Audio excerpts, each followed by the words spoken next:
Good afternoon. Welcome to the Big Show. The Big Show brought to you every day by FanDuel Casino. We obviously we'll talk a little bit about FanDuel Casino a little bit later in the show.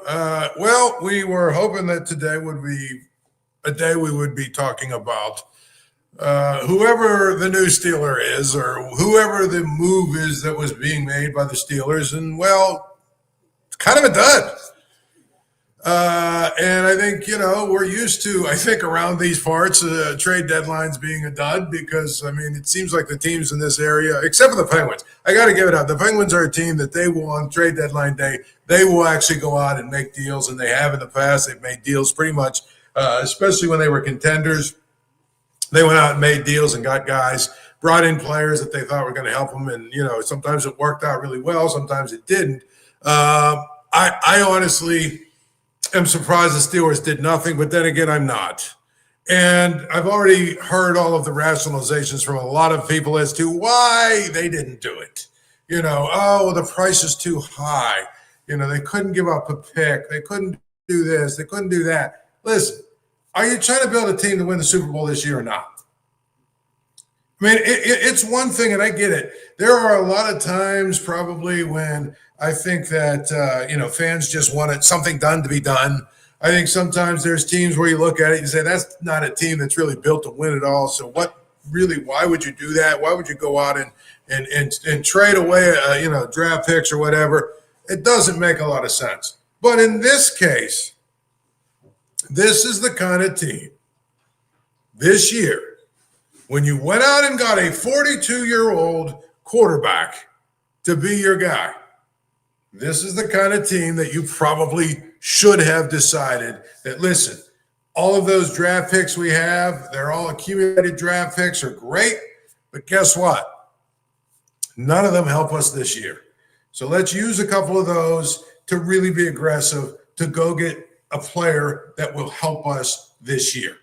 And actually, they probably should have went and got two players, to be honest, if you think about it, a corner and a receiver. And it's one of those things where I am usually in the camp of, well, let's be a little bit conservative. You go out and you try and make the big splash move. You go out and you try and, get a player. And if it doesn't work out, then it's like, oh, boy, I wish we had those draft picks. Everybody. It's one of those things where I think this year is a year where you had to go make a move. It just is one of those things where you have two glaring holes, I would say. Period. And since you have two glaring holes in your team, you got to go try and fill them. It's not like you have a rookie quarterback and, young guys all across the board. And this is a team that you're probably, building for the next couple of years. That's not where you're at. You have the third oldest team in the NFL. The third oldest team in the NFL. And since you have an old team, you're playing to try and win here. That's what I would tell you should be trying to do.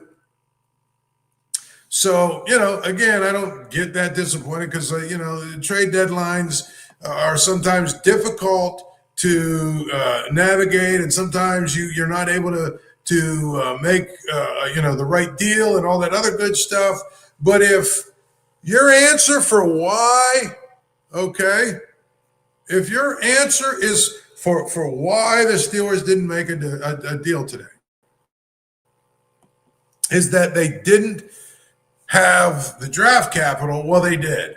If it's, the price was too high, you know what? Again, I think sometimes you've got to be willing to pay the price. If you gave up an extra pick that you didn't want to give up, who cares? Worry about that down the road. The Steelers never seem to have a hard time accumulating picks. So to me, it goes back to the George Pickens debate. You talk about George Pickens and you say, well, they basically didn't want him around. He's a head case. He's this, he's that. Yeah, but he was a really good player. And they were afraid of losing him for nothing at the end of the season because he was going to be a free agent. Again, sometimes you have to do that. This need to try and turn every single player into a pick, if you're not going to re-sign them, I think it's just counterproductive at times. I do. It was clear they weren't going to sign him when they got. It was clear that that they weren't going to sign him when they went out and got DK Metcalf and gave him $30 million a year. It was clear they weren't going to sign him. So at that point, if you're going to trade him for a draft pick so you can use a draft pick to go get another receiver. But they just don't do those things, and they didn't do it here. So I ask you, what is the Steelers' goal for this season? Seems pretty clear to me that they don't have a plan. Because the plan should have been, okay, once we're honing in on Aaron Rodgers, once we're trying to go get him, we're trying to win this year. Because we might only have him for 1 year. And maybe he plays a second year, who knows? Let's try and get through this year. He's still got, 10 more games or whatever it is to get through this year. But my point is, once you went out and made the determination that you were going to sign a 42-year-old quarterback to be your guy, guess what? You basically did not do everything you could possibly do to put in a team around him that could win a Super Bowl.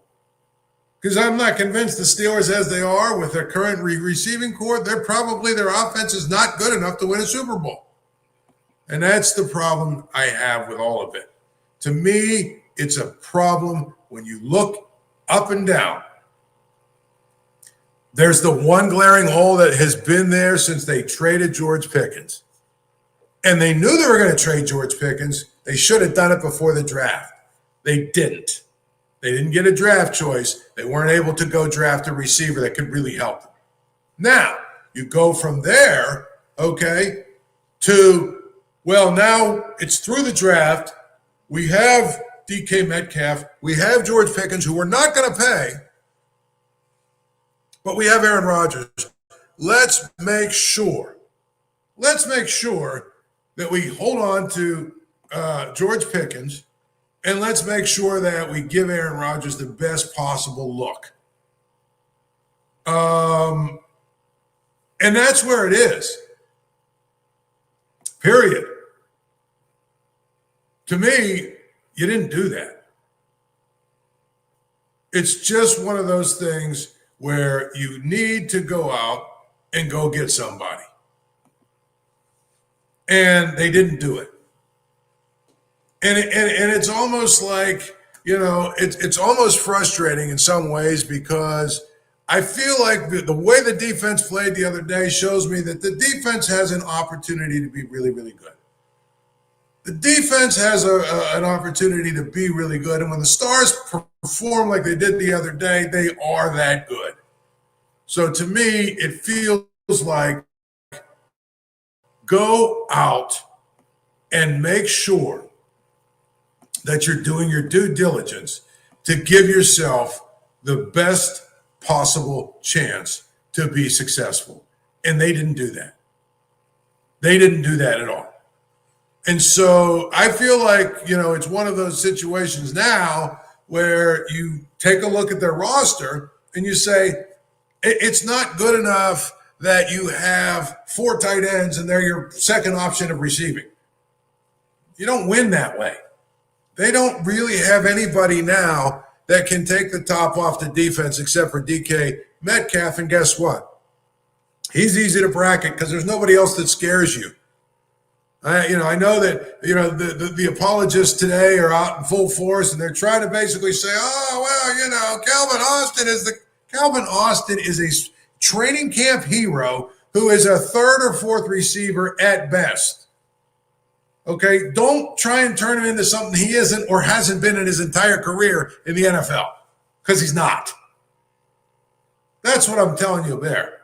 My point is, we're here at a place where you had a chance to make yourself better in an area you need to get better, and you didn't do it. So as long as we're on the same page here, and I get a kick too out of the fact that, I get a kick out of people who say, well, they need their draft picks because, if you trade them away, then, if you trade them away, then, you're wasting the picks and they need them. And that's how they build their team. Okay. Let me ask you a question. This is where I get really infuriated, okay? Let's say, I don't know, let's go back to 2022, right? So that should be guys that are right now in their third season.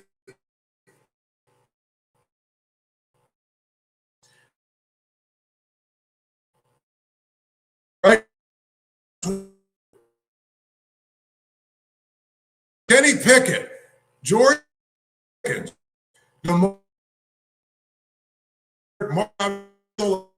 that was draft choice in 2022. Out of that, you have a third or fourth receiver and team guy who's your fourth tight end.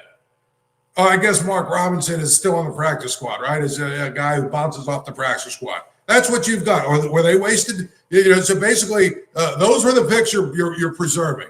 The year before, you've got Najee Harris not on the team. Pat Freiermuth, who's, your third tight end now? Kendrick Green, not on the team. Dan Moore, not on the team. Buddy Johnson, not on the team. Isaiah Loudermilk, who's, just sort of a guy. Quincy Roche, Trey Norwood, Presley Harvin III. That was your 2021. Those guys should be entering their fourth year, right? And basically you got nothing out of that. The year before that, your picks were Alex Highsmith and a whole lot of nothing. So from your drafts of 2020, 2021, 2022, please tell me all these draft picks that are being wasted if you trade them away. That's where it gets a little ridiculous to me, is that people act like all these draft choices that they draft, okay, that they all become really good players. You want to tell me 2024? Yeah, okay, fine. Fautano, Frazier, and Peyton Wilson, and maybe even Rowan Wilson and Mason McCormick. That was a good draft. But that's sort of the exception, not the rule. Bottom line is there are too many bad draft picks to worry about this. And it is just one of those things where some teams are in a place where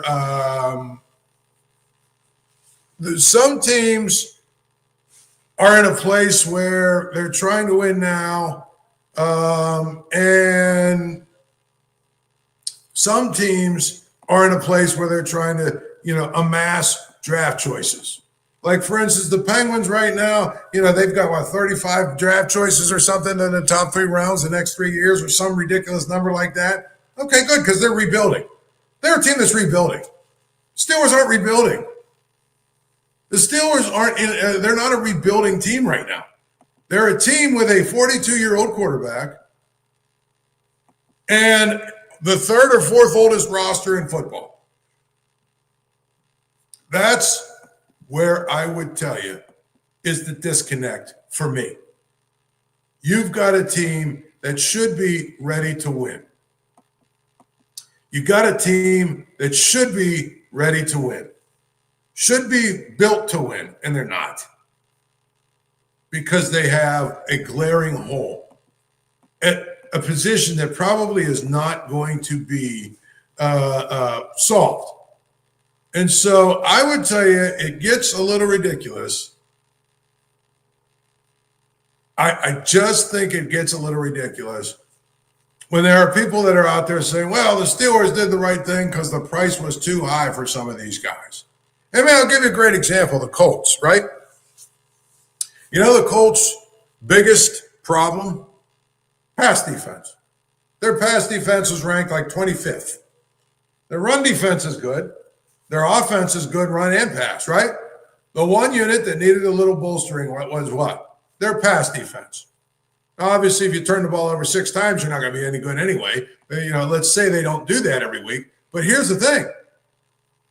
If you think about it, right? The bottom line there is the Colts went out and they gave up 2 first-round draft choices to get Sauce Gardner. the best corner on the market probably. Why? Because those 2 first-round draft choices don't mean a thing to the Colts this year when they think they have a chance maybe to go and win a Super Bowl. They're going to play for the Super Bowl. If it doesn't happen, it doesn't happen. It's funny, every so often it does happen. But my point is, you can only take a shot. People want to guarantee, oh, well, geez, I mean, I think it's really ridiculous that, they made a trade and they didn't win the Super Bowl. Only one team wins the Super Bowl. But don't you want to give yourself the best chance to win? Don't you want to give yourself the best chance to go out and win? And I think that's the thing. I look at what it was a fourth. It was a fourth and a sixth, I think, is what Jacksonville gave up for Jacoby Myers. No offense. The Steelers should have been all over that.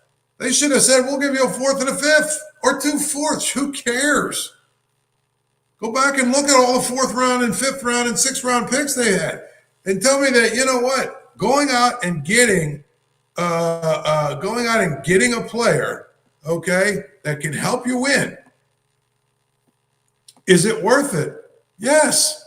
It absolutely is worth it because you've got a team that probably is not going to be as good as they were, as they are this year, just because you got old guys and they'll be a year older next year. There's a good chance your quarterback's not playing next year.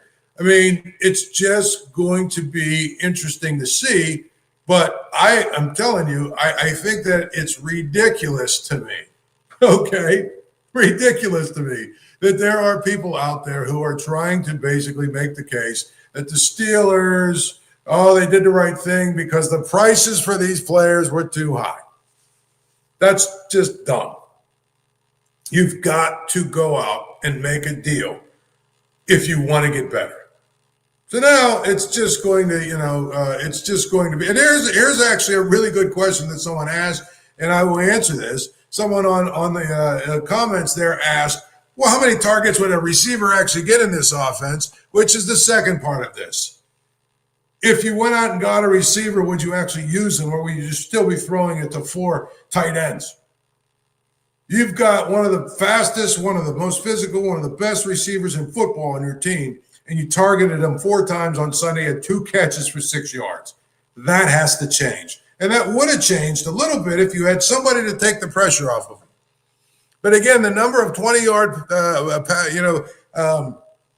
the number of plays in the passing game the Steelers had that went more than 20 yards on Sunday, 0. You're eventually going to not be able to win that way. You're eventually going to struggle to move the ball that way. You become very, very, very predictable that way. And I think that's the problem that you have. The problem I have. I don't think for 1 minute, when I look around at what the Steelers have done, I don't think for 1 minute they really believe the price was too high.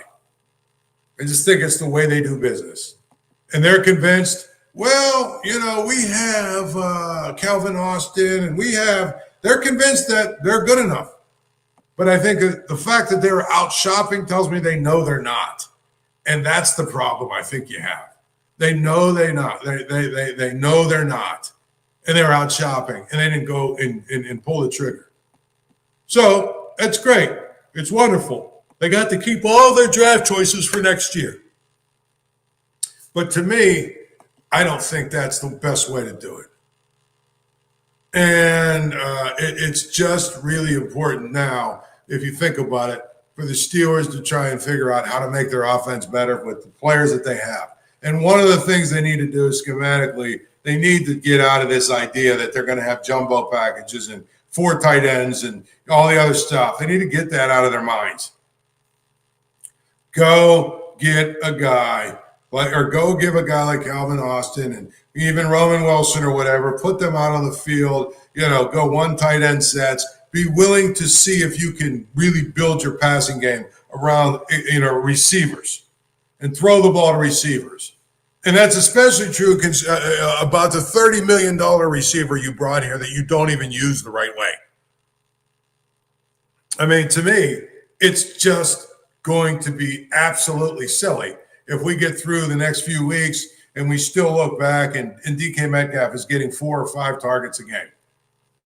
You know, it's absolutely ridiculous to me, actually, the way they're doing things. So when I look at it, you got a guy like DK Metcalf, he should be getting more targets than your tight end.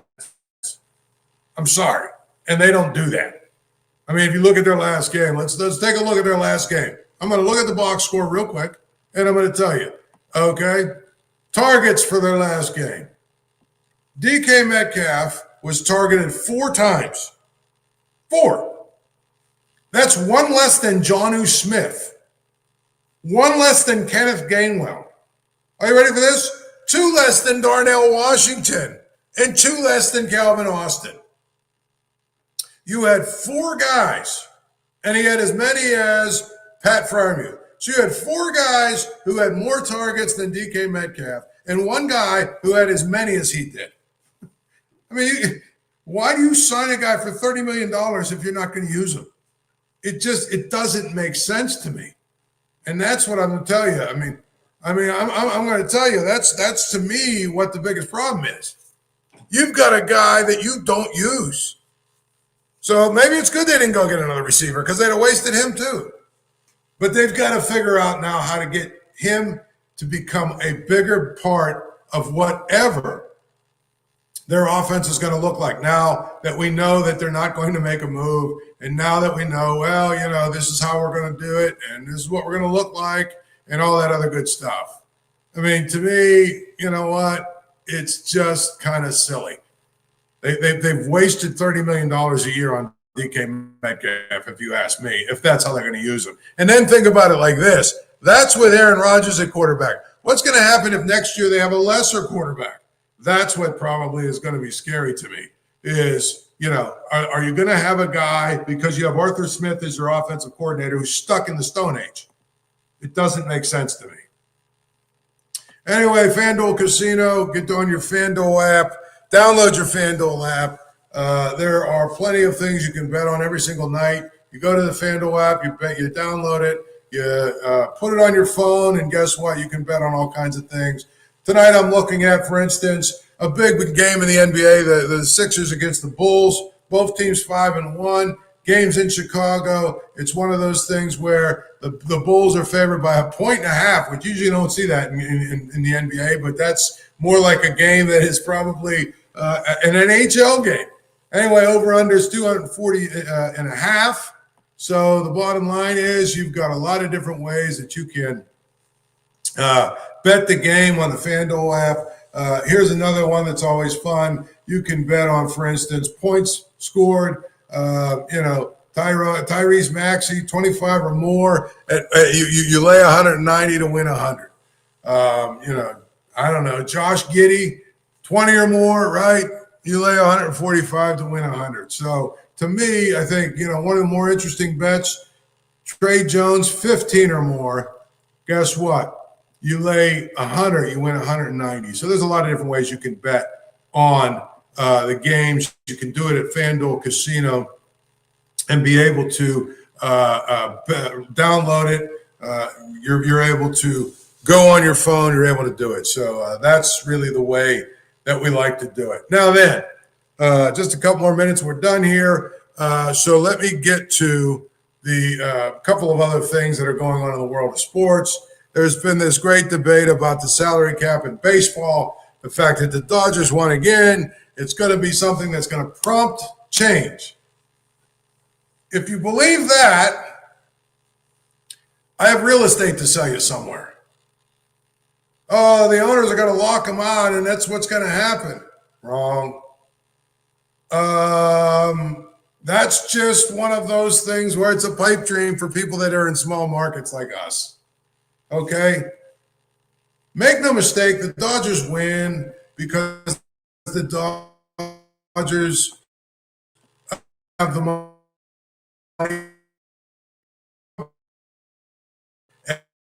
So resources into getting better. They put a lot of resources staff. They put a lot of resources into their scouting, into their developmental staff, into their minor leagues. But again, they have all of those resources. They have them. And so they're able to spend them. So money is why the Dodgers are who they are. That being said, when push comes to shove, there's not going to be a salary cap in 2027, after a lockout, and anytime soon, because the people that run baseball, the agents, the players, the players association, the owners do not want it. They don't want it. So, it's one of those things where a lot of people talk about it, but most of the people talking about it are people like us on the outside looking in. The Dodgers, okay, they win because they're really good at what they do, but they also win because they have a huge advantage. Both things can be and are true. And I don't know why it's so controversial to talk about it like that, but that's the truth.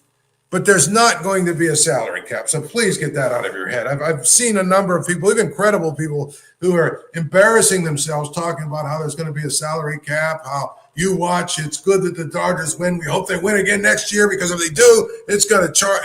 It's not going to do anything to change things at all. And so to me, we can sit here, oh, yeah, they're going to get a salary cap. They're not. The Scott Borases of the world, the Players Association chief, right? The big market owners and even the small market owners, because that's the other untold thing. You really think Bob Nutting wants a salary cap? He doesn't. Why? Because a salary cap would make Bob Nutting have to go pay for what he doesn't want. Period. So it's just an important thing to note that. Also, I think here's another important thing. If I'm not mistaken, tonight is the first of the college football rankings, right? The college football playoff rankings. Guess what? Don't lose your mind about it. Who cares? At the end, we'll figure out who should be there and who shouldn't. But this first couple of weeks, a lot of times it's just to make people talk and discuss it. It's for publicity. It's not meaningful. It really isn't. Anyway, that's what I'm going to tell you. I think the first one comes out tonight. If your team is like 10th instead of 8th, or your team's 15th instead of 12th, if there's a team ahead of yours that your team beat, who cares? Don't give in to the manipulation that this is. It's all it is. It's manipulation. They're trying to make you talk about it. They're trying to get you to focus on it. They're trying to get all that stuff. And guess what? It doesn't matter, because there's about 8 more weeks of football to be played. Period. And that's the bottom line. So if your team ain't first now, who cares? At any rate, we will be back again tomorrow, and we will be discussing all these things, and hopefully we'll be able to talk a little bit more about the Steelers. Then we'll have a practice tomorrow. Mike Tomlin, by the way, addressed the media today, got everyone all excited because he basically said, oh, yeah, I like to do shopping, as if they were going to go out and do something special. They weren't. One note before I get out of here, Jalen Ramsey is now a free safety, which is funny because people predicted that when they got him. Until such time that we meet again, enjoy your night. Thank you for checking out this content from Post-Gazette Sports. If you watch this video on YouTube, please like the video and subscribe to our channel. For all of the sports coverage the Post-Gazette has to offer, visit post-gazette.com.